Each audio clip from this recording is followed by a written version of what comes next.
The one called Lily, inspired by the constellation of water lilies and braiding sweetgrass, by Lauren Lucian. When I opened my eyes, it was hard to put into words what was around me. It was wonderful. I couldn't see much. Everything was bright and blue.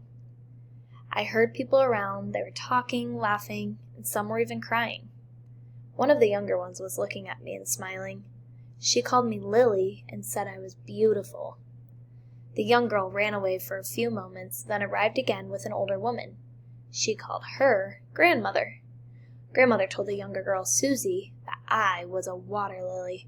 She seemed to know a lot about me and how I got to where I am. They talked about me for what seemed like hours. Susie and her grandmother left once the sun started to set, but Grandmother promised they would come back tomorrow.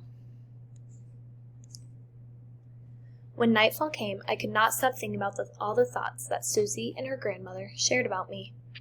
There was no way I was getting any sleep tonight.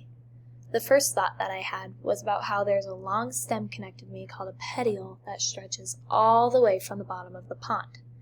The petiole is connected to both my roots, which are in the mud of the pond, and to my petals, which amazed me because I thought I was just floating here. I then remembered Grandmother talking about how the inside of my stem is packed with spongy white cells that are filled with air. I think she called these air cells Aerenchyma. Yes, that sounds right, Aerenchyma. She said that these cells are only in the stems of floating water plants, which is what I am. As the sun began to rise, I knew that I've been up all night thinking about everything Susie and her grandmother talked about. The one thought that I still cannot wrap my petals around is how I survive. Grandmother said that I need both light and air, which I'm getting up here on the surface of the pond. And at the bottom of the pond, I have a living rhizome attached that keeps me alive from the oxygen I collect on the surface.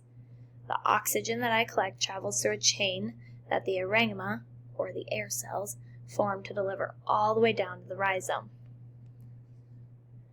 The last piece of information that I learned is something that I'm not completely looking forward to because I love it up here on the surface.